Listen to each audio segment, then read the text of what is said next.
Hi, I am Anna. I come from www.ntvforex.com. Week ahead, can non-farm payrolls halt the $S descent? Video analysis. http ntvforex.com news ID FAB84C 7/31/2021 21:35 p.m.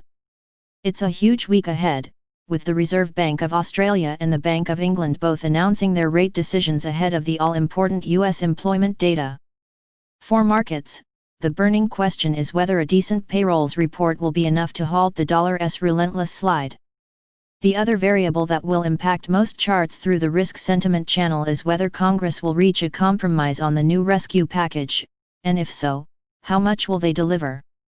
Too early for US payrolls to reflect slowing recovery.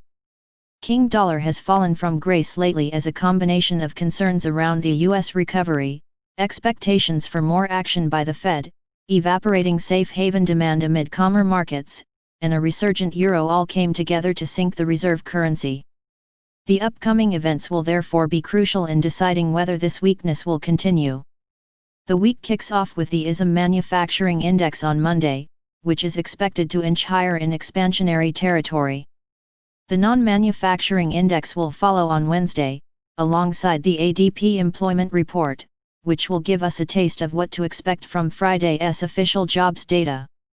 Non-farm payrolls are forecast to have risen by another 2.3 million in July, pushing the unemployment rate down to 10.3%, from 11.1% previously. How could the labor market have staged such a powerful rebound even though infections are spiking, and many states were forced to roll back their reopening plans? The answer lies with the period that the data were collected. The Bureau of Labor Statistics conducts its payrolls survey in the second week of each month, and in the second week of July, the recovery was still more or less on track. Infections were soaring, but many of the reclosures hadn't happened yet, so the current setback in the economy probably won't be reflected in this data set. Beyond the data, the real test for both the dollar and stocks might be what Congress does. Crucial benefits such as the extra $600 week in unemployment aid expire today, and lawmakers have made little progress on a new relief package. This generates the risk of a major negative income shock for millions of Americans, which could kneecap consumption. Admittedly, some deal will probably be hashed out before Congress goes on recess at the end of the week. The stakes are too high, and no politician wants to be blamed for shattering the recovery, especially ahead of an election. That said, the longer we go without clear signals that a deal is within reach, the more nervous markets might become. RBA with a dose of caution.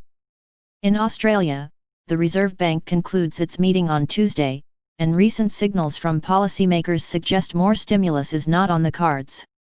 Incoming data have been as encouraging as possible, with both the labor market and retail sales recovering decently. This was perfectly captured in the latest RBA minutes, where policymakers noted that the downturn had been less severe than feared a few months earlier.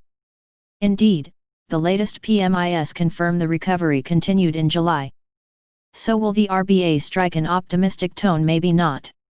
Infections and deaths in Australia are sadly surging again, hitting new daily records this week. While most of those are concentrated in the state of Victoria, the healthcare crisis is nonetheless moving in the wrong direction, and that's a major threat to the recovery. As such, the risks seem tilted towards a slightly more cautious message, despite the improving data. If so, that could spark a minor correction in the high-flying Aussie, though the currency's broader direction will depend mostly on global risk appetite. A few hours ahead of the RBA decision, we'll also get the nation's retail sales numbers for June. Bank of England a round of profit-taking. The British pound has enjoyed a remarkable run higher lately, with cable crossing back above $1.31, boosted by a sinking dollar and signs that the domestic recovery is picking up. The nation's composite PMI soared to 57.1 in July and retail sales continued to climb in June, though the labor market unfortunately remained weak. Overall, there's a growing sense that the UK won't lag the rest of Europe in this recovery, despite the questionable handling of the health crisis.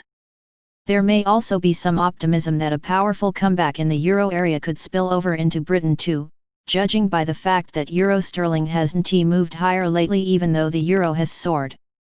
All this implies that the bank won't take any further action at its meeting on Thursday. But that doesn't mean policymakers will be happy. Many officials have expressed doubts about the recovery lately, indicating that while it looks like a V so far, it may not stay that way as lower incomes and voluntary social distancing keep consumption under pressure. Additionally, there are concerns that unemployment might surge again in the autumn, when the government's furlough scheme ends. As such, the BOE might maintain a dovish tone, highlighting its readiness to do more to ensure inflation returns to its target. Typically, such a signal might not have impacted sterling much, but considering the currency's meteoric rise lately, it may be enough to trigger a round of profit-taking. New Zealand and Canada also unveil jobs data. The rest of the commodity-linked currencies will also be under the limelight next week, as New Zealand and Canada release their own jobs data on Wednesday and Friday, respectively. In New Zealand, the unemployment rate is expected to have risen to 5.7% in Q2, from 4.2% earlier.